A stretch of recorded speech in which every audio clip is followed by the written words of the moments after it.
Welcome to today's Explainer. We are diving right into the massive, interconnected forces steering the globe on June 25th, 2026. From huge leaps in tech to some incredibly delicate geopolitical chess games and shifting economies, our goal here is to connect the dots and give you a crystal clear picture of how the world is actually operating right now. Let's kick things off with a pretty wild number, 2,000. That is 2,000 feet, which is the exact length of a newly uncovered drug tunnel connecting Mexico to the US.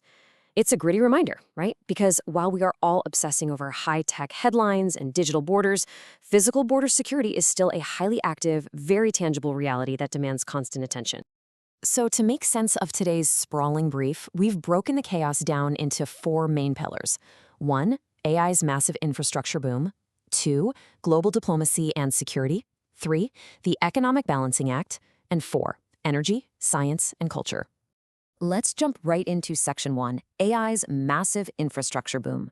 Okay, so AI. It's definitely not just a buzzword anymore, is it? It's practically the new engine for daily operations.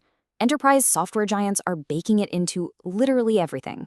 We're seeing AI coding assistants completely transform how software is built, and AI cyber tools are defending networks at a scale we've never seen before. But there is a catch. As usage absolutely explodes, companies are demanding clearer, usage-based pricing models and strict governance tools just to keep these complex new systems in check. But moving this fast is bound to cause some friction. Take Florida, for example. They just became the very first state to officially sue OpenAI over ChatGPT safety failures. It's a landmark piece of legal action, and it perfectly captures this fierce, ongoing tug-of-war between rapid innovation on one side and the absolute necessity for public safety and regulatory oversight on the other. So naturally, Wall Street is watching all of this like a hawk. Right now, investors are heavily scrutinizing long-term tech valuations.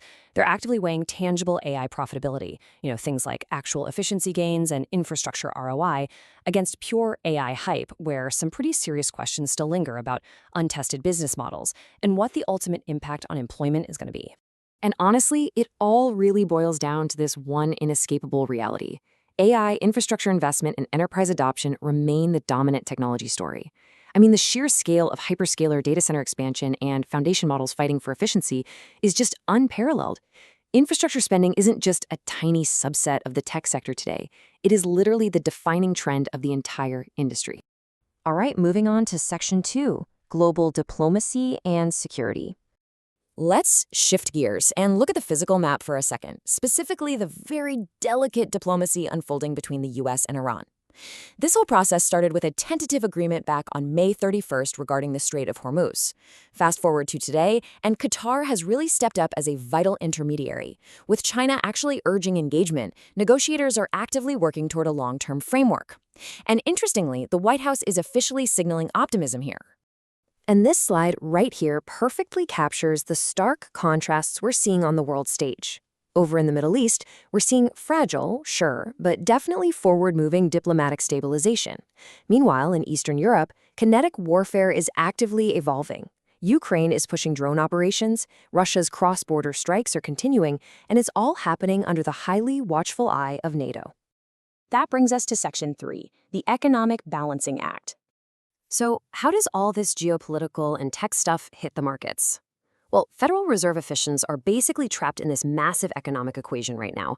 They are being forced to balance Treasury yields that are hovering near recent highs against a nationwide housing affordability crisis that is really squeezing everyday consumers. The entire market is holding its breath right now, waiting for this week's inflation data to ultimately dictate the next move on interest rates. For investors trying to navigate this, it kind of feels like the market is split into two totally different lanes. Traditional commodities like oil, natural gas, and gold, they are incredibly sensitive to those diplomatic shockwaves we just talked about. But in the other lane, the tech and industrial sectors are laser-focused on immediate growth catalysts like Micron's upcoming earnings and the constant buzz around SpaceX valuations. Finally, let's wrap things up with Section 4, energy, science, and culture. This is where things get super tangible. Digital tech is quite literally redrawing our physical world in a massive domino effect.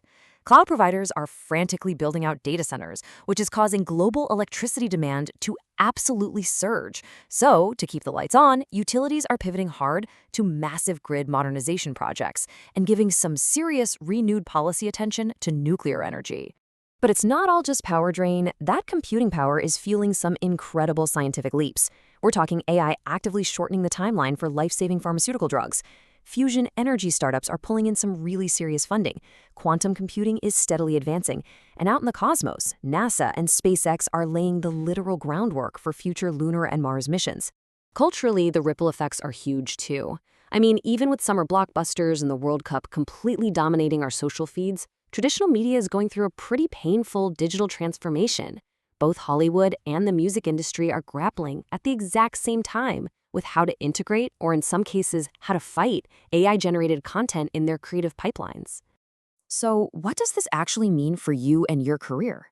Well, hybrid work has pretty much settled into the new normal. But employers, they've ruthlessly pivoted towards skills-based hiring. If you are AI literate, you are in incredibly high demand right now. Corporate upskilling is the new mandate, especially because critical blind spots, like a massive shortage in cybersecurity talent to fight off supply chain threats, still remain a huge problem. Bringing it all together for today's brief, here is the bottom line. Investors await inflation data and corporate earnings for clues on the economy and interest rates. Why does that matter? Because the chaotic intersection of breakneck tech growth, massive infrastructure spending, and delicate global diplomacy all filters down to that single data point. It is going to dictate the Fed's next move, the future of interest rates, and, frankly, the health of the broader economy. Which leaves us with a pretty massive question to ponder today. With our tech and energy needs accelerating at a speed we've never witnessed before, can our delicate global diplomatic frameworks actually adapt fast enough to keep things stable? It is the ultimate race between human diplomacy and technological evolution. Thank you so much for joining me for this explainer, and keep questioning the connections around you.